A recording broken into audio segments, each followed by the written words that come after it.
Coming up on Mountain News this morning, the family of a Harlan County man who went missing more than 1 year ago continues to search for answers. And police continue to investigate a shooting in one eastern Kentucky county that took the life of one person. Dedicated to eastern and southern Kentucky, this is WYMT Mountain News this morning. All right, good morning to you. 5:34 on your Monday. I'm Dakota Makris. Thank you so much for waking up with us. And let's take it over to Brandon for a look at that forecast. And Brandon, talking about waking up, I took a nap yesterday, which you know is not good when you work the shift. Right. So I didn't go to bed until 11. And you get up at like what, midnight-ish? 12:10. So I should have just stayed up. I could have sent you a good morning text. Exactly. You should have done that. I should have called you. A wake-up call. Exactly.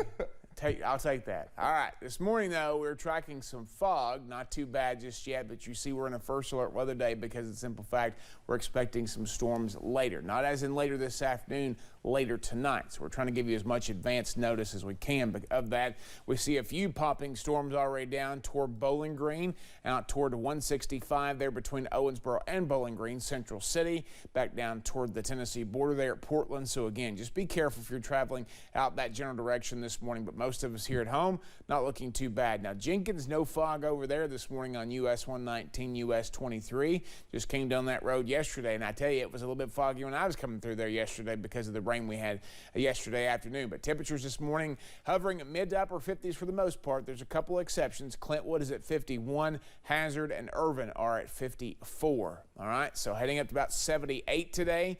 Chances for scattered showers and storms off and on throughout the day, mostly to partly cloudy skies, but we'll get you ready for the big stuff coming a little bit later tonight here in just a few minutes. Dakota? All right, Brendan, thank you. Well, the family of Harlan County native Mike Lamb is continuing to search for answers after his disappearance last year.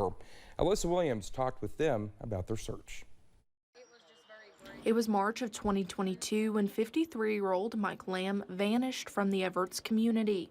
It's like he walked outside and gone.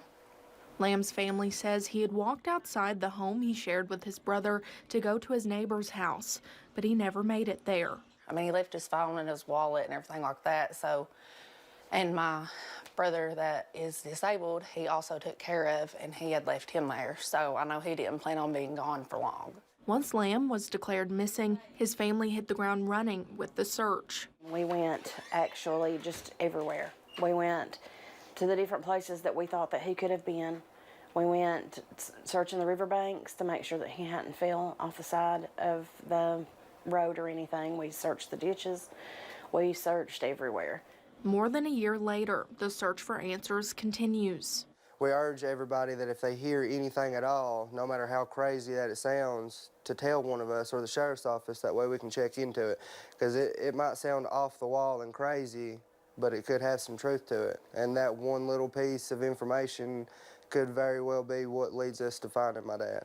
Holding out hope that justice will be served for Mike Lamb. Whatever happened, he didn't deserve it. I know he for sure don't deserve to be laying up on the mountain somewhere or something. He deserves to be brought home. In Harlan County, Alyssa Williams, WYMT Mountain News. WYMT reached out to Harlan County Sheriff Chris Brewer about the search. He says the Mike Lamb case remains open as a missing persons case with foul play involved. The sheriff says there is not a lot they can comment on due to the case remaining active. He says the Harlan County Sheriff's Office is still following any and all leads. The sheriff said he spoke with Mr. Lamb's family not long after being sworn in as sheriff, and he informed the family that his investigators would continue on with the probe and do everything in his office's power to bring justice and closure to the family. Well, the sheriff also says his staff is currently following new leads, but also revisiting old leads to ensure they are doing everything possible to find Mr. Lamb and the ones responsible for his disappearance. Police are still investigating a shooting in Whitesburg that led to the death of a 19-year-old.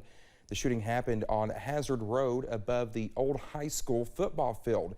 Police say 19-year-old Ethan Brown shot 19-year-old Nolan Nagel, who was later pronounced dead at ARH. Whitesburg Police Chief Tyrone Field says the shooting was not a common incident in the town. Inside of our city here, it's very rare. You know, over the past 14 years, this is probably, unless I can think of something else, maybe one or two other times a homicide. But other than that, I can't think. So it's very rare. Police say Brown surrendered immediately. He is being held at the Letcher County Jail. Police are still searching for motorcyclists involved in a chase with Eastern Kentucky deputies.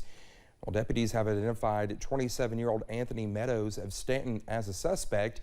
Powell County deputies say the chase happened last Monday on the Mountain Parkway. Deputies found the wrecked and abandoned motorcycle near exit 110. If you have any information, you can call the sheriff's office.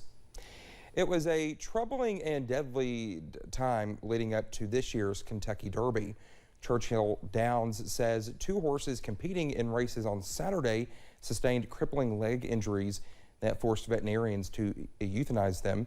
5 other racehorses have died in separate incidents since April 27th in the week leading up to the Derby. Well, the presumed favorite, Forte, was also pulled out of the race before it began.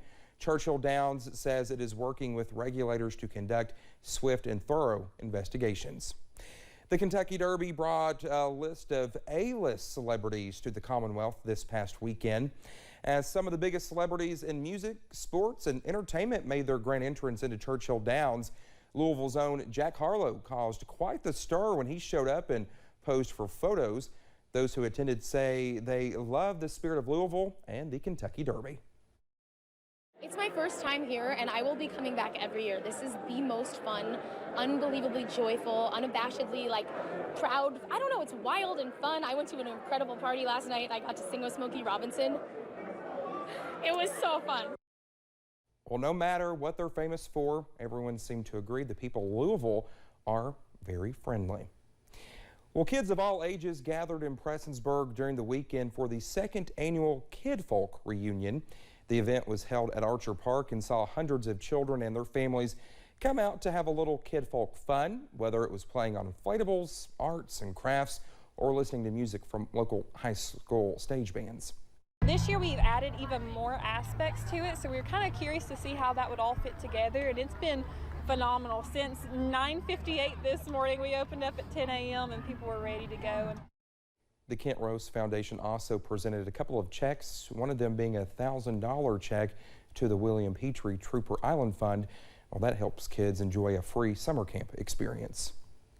A new business officially opened in Floyd County right next to a popular trail and campground. The Eastern Kentucky Trails Dairy Bar held its grand opening on Saturday. It's located right next to the Prestonsburg Passage Trail and is now a key piece to the Eastern Kentucky Trails property and campground near the David community. From sweet treats to hot lunches, co-owner Randy Davis says he and his brother are eager to serve the region. The cold kind of dried up, well, the town kind of dried up, so, you know, I'm very excited to breathe life back in this community, very excited, and look forward, you know, to being able to serve everybody. Davis says the addition of his business should also drive economic growth for the community, adding people from neighboring states have already stopped by. Well, just ahead this morning, fans of Taylor Swift have something to look forward to this summer as she prepares to release an album full of revamped and unreleased songs. And we're tracking storm chances today and tonight, and some of the ones later could pack a punch. I'll have the latest in about 3 minutes.